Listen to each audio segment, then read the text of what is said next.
की बात news point के साथ में आज सब आपका स्वागत, नमस्कार।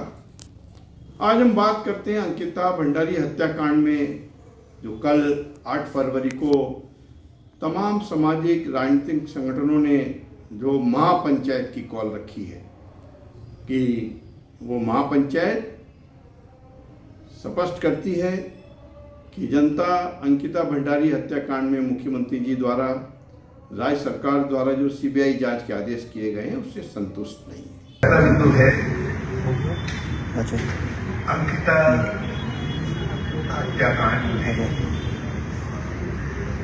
नए खुलासे के बाद जन दबाव में है। जो सीबीआई इंक्वायरी की बात सामने आई है, आगे अभी राज्य सरकार के आरोप को मान करके सीबीआई उसकी जांच कर रही है। हमारा बहुत स्पष्ट मानना है कि वो जांच पूरी तरीके से ढकोसला है और हम उस ढकोसले को लॉक स्टॉक बैलेंस सर्वविदित है कि अंकिता भंडारी के माता पिता ने स्वयं ये मांग की थी कि अंकिता भंडारी हत्याकांड उनकी बेटी का जो हुआ है उसकी जांच के प्रति यदि सरकार ईमानदार है तो उसे सुप्रीम कोर्ट की निगरानी में ये जांच की जानी चाहिए। जब अंकिता भंडारी के उस पूरे केस को अगर आप याद करें कि 2 साल 3 साल जो अदालत में मुकदमा चला 2022 से लेकर के 2025 तक, तो अंकिता भंडारी के माता पिता लगातार इस बात के लिए संघर्ष करते रहे। वहां सरकारी वकील ने गड़बड़ किया, इसके खिलाफ भी अंकिता भंडारी के माता पिता ने धरना प्रदर्शन पौड़ी की कलेक्ट्रेट में किया। तब वकील बदला गया। सरकार कहती कि उन्होंने इच्छा से वकील दिया, इनके धरना प्रदर्शन के बाद वकील बदला।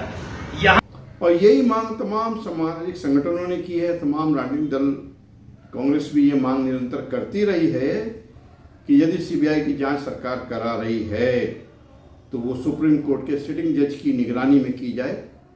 और यही मांग तमाम सामाजिक संगठन जो है निरंतर कर रहे हैं। एक तो जो बात उन्होंने कही कि 8 फरवरी को एक महापंचायत होने जा रही है, उस महापंचायत का इंडिया गठबंधन की तरफ से हम लोग समर्थन करें। तरीके से अंकिता भंडारी के हत्या के प्रकरण को भाजपा की सरकार ने देखने की कोशिश की, वो सारे मामले को संदिग्ध और संदेहास्पद बनाता है।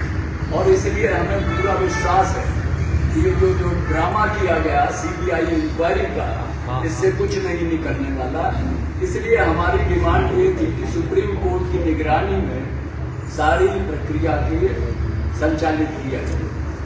2 बैठक ऑलरेडी हो चुकी थी और उनका जो निष्कर्ष था कि 8 तारीख को प्रबुद्ध नागरिक, हमारे राजनीतिक दलों के सभी कार्यकर्ता वहां पर पहुंचेंगे और जो न्याय अंकिता के केस में नहीं मिल रहा है उस पे पूरी तरीके से महापंचायत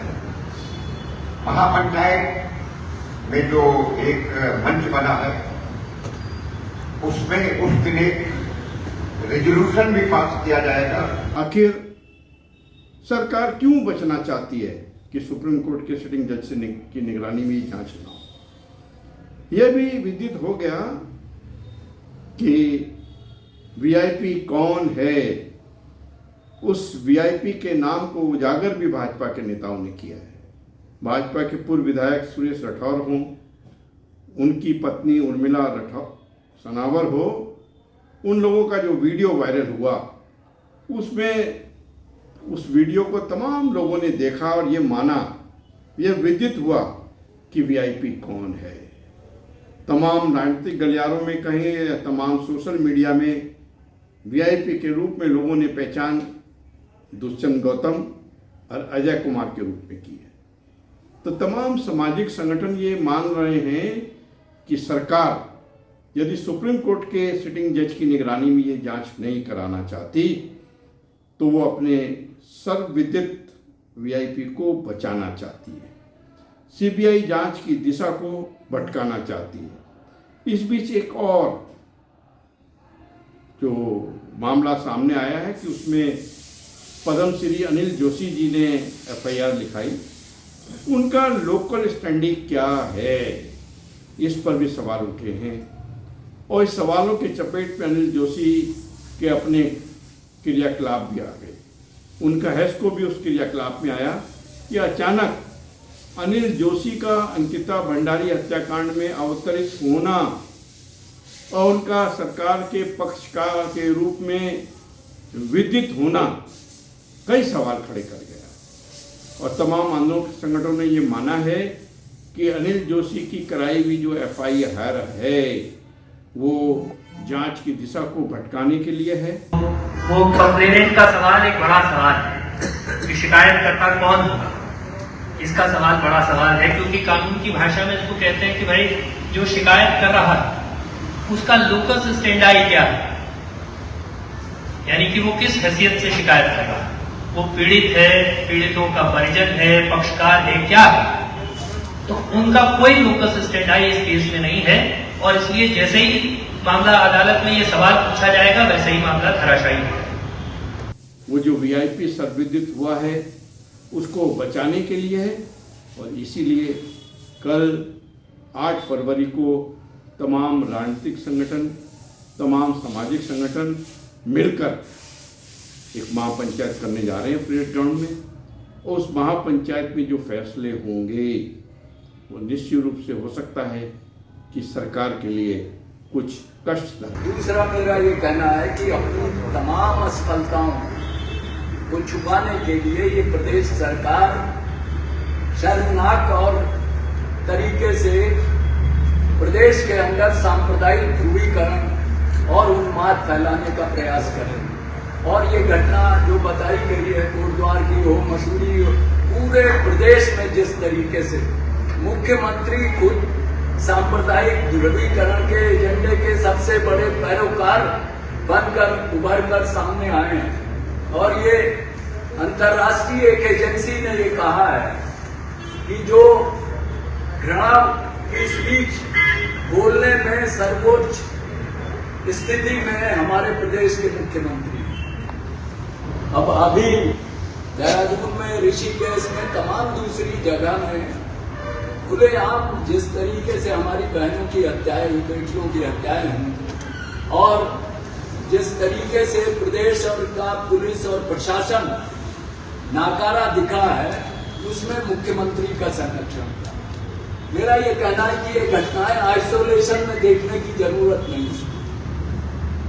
अगर पूरे देश के अंदर हम इसको देखें तो गुजरात में बिल्किस बानो के परिवार के हत्यारों और बलात्कारियों को माला पहनाई जाती है, उनका अभिनंदन और स्वागत भाजपा द्वारा किया। हमारी पहलवान बहनें धरने पर बैठती हैं और उनके साथ नृशंस व्यवहार किया जाता है और उस पर कोई कार्रवाई नहीं होती जो जिस पर अपराध का आरोप था। यही नहीं, सेंगर जिस बेटी के साथ इतना अन्याय हुआ उसको भी भाजपा अंतिम क्षण तक उसका बचाव करती है। तो मेरा ये कहना है कि भाजपा का चाल और चरित्र और चेहरा उन तमाम घटनाओं से बेनकाब हुआ है, बेपर्दा हुआ है और हमें विश्वास है कि प्रदेश की जनता इन सवालों पर गंभीरता से, कठोरता से, दृढ़ता से खड़ी होगी और 8 तारीख की जो पंचायत है उसका भी हम लोग पुरजोर तरीके से समर्थन करते हैं। और तमाम जो विपक्ष की पार्टियां हैं, इंडिया गठबंधन की पार्टियां हैं, इन जनवादी जनता के सवाल पर निरंतर संयुक्त रूप से संघर्ष को आगे बढ़ाएंगे। धाराओं में सीबीआई ने जांच की घोषणा की है, जो उनका चिट्ठी सार्वजनिक हुई है उसमें एक DNS की धारा 238 है जो कि सबूत नष्ट करने की धारा है, डिस्ट्रॉइंग द एविडेंस। तो सबूत नष्ट करने में क्या क्या शामिल होगा? सबूत तो नष्ट हुआ, जैसा आदरणीय रावत जी ने भी कहा कि वो फोन भी कभी पुलिस को प्राप्त नहीं हुआ, उनके तारे का फोन भी नहीं प्राप्त हुआ, अंकिता भंडारी का फोन भी नहीं प्राप्त हुआ। सबूत नष्ट करने में क्या वो भी गिना जाएगा? उसके अलावा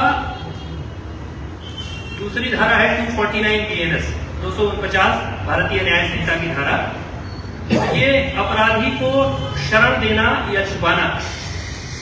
यहाँ तो अपराधी को शरण देने या छुपाने में, जिनको हम वीआईपी कह रहे हैं, तो उनको शरण देने और छुपाने में तो सारी सरकार ही शामिल। हो सकता है कि सरकार में बैठे हुए लोगों के लिए, संगठन से जुड़े हुए लोगों के लिए वो कुछ अटपटे हों, उनको परेशानी में जानने वाले हों, और निश्चित रूप से जनता के बीच में जो संदेश जा रहा है वो तो यही है कि सरकार अपने वीआईपी को बचाना चाहती है, उस वीआईपी को बचाना चाहती है जो उर्मिला सनावर और सुरेश राठौर के वायरल हुए वीडियो में जिसका नाम उजागर हुआ है, उस वीआईपी को बचाने के लिए अनिल जोशी की एफआईआर कराई गई, और इसीलिए सरकार सुप्रीम कोर्ट के सिटिंग जज की निगरानी में इस जांच को कराने से बच रही है। आज चौपाल में बस इतना ही।